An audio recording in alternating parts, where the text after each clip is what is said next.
Greetings. For those of you who don't know who I am, my name is Jeff Elder. I'm an emergency physician at North Memorial Medical Center. I'm the medical director of the Emergency Care Center up at Maple Grove Hospital, and I've been on the board for as long as I can remember. And I've been asked by the board and a bunch of leaders to provide a little bit of this sort of safety first aid type process.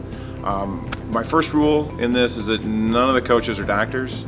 Don't pretend to be one, don't try to be one. The two probably most important things that you'll have, number one, the medical release form that all the kids should have. It should have all of your safety numbers, all the family, any medical information. Make sure you have one of these for every kid. Make sure it's filled out. Make sure you keep it in like a Ziploc bag in the bottom of your first aid kit.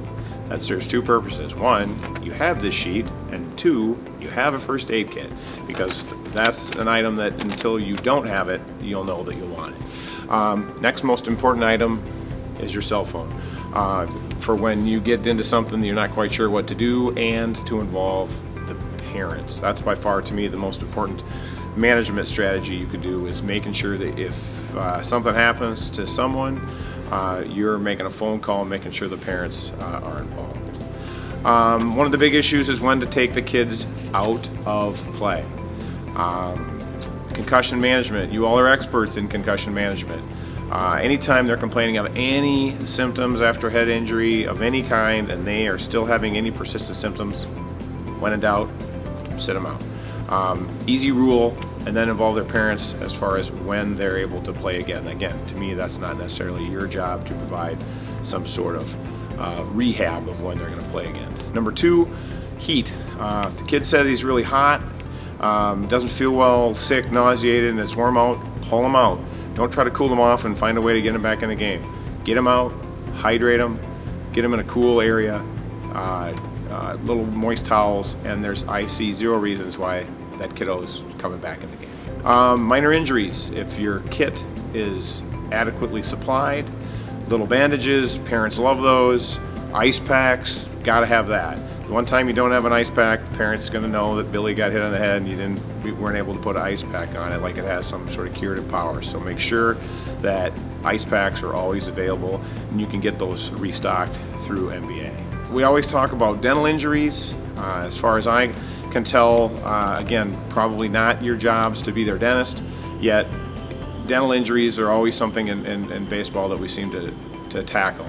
If an entire tooth falls out, you're going to try to do one of two things. Number one, if it's an adult tooth, a secondary tooth is what we call them, that has a large root attached to it and it comes out whole, stick it back in. Easy to do, he can do it, you can do it. Clean it briefly, don't touch the bottom or the root structure, you just want to handle the top, and the best place for that to be is back in the socket. We don't replace baby teeth, or what we call primary teeth, so if it looks like something that the tooth fairy is going to pick up, that is not an object that you're going to want to stick back in their mouth. You know, ice to any sort of scrapes, any sort of injuries. You know, you need to pay attention to foul balls, look around, make sure that there's adults, no one's getting injured. Again, you're going to probably, as one of the coaching staff, be sort of looked at to try to provide some help. Know if there's any medical personnel in any of the families of your kids. You got any doctors, nurses, emergency personnel, just kind of helps, I think, in terms of just knowing who your go-to people are, so that you can A, make sure that everybody's okay, and then B, sort of transition that care to somebody more qualified while your attention then goes back to the kids. We're going to talk a little bit about the AEDs. I have an example of one that's going to be in Freeman. My understanding is the same apparatus is at Bennett, and we'll show you kind of how to operate these right now. Our safety director has made this available at the concession stand in Freeman. It's a Lifeline AED, automatic external defibrillator, to resuscitate somebody in cardiac arrest. Believe it or not, it comes in adult and children size patches. These very simply tells you how to apply them. This tells you also how to apply them. You push the start button and it will wade you through the process after they are applied. It will tell you to stand back, and then it will tell you to shock, or it will tell you not to shock. Please do what the machine asks you to do. Somebody should have been calling 911, I'm assuming, on their cell phone prior to any institute of any of this technology. But just to know, this is you're going to see more and more of these in the community, more and more of these around. This is just sort of common life-saving technology that's all self-contained, very easy, that anybody can do, and it can easily potentially be a life-saving maneuver.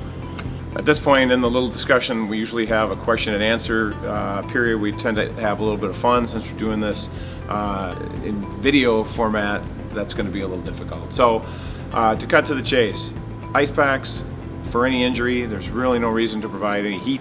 First aid kit at present, medical release form on the field in the kit at all times, phone at hand with numbers of family members, and just a brief knowledge of any medical problems the kids have, and then just have a plan.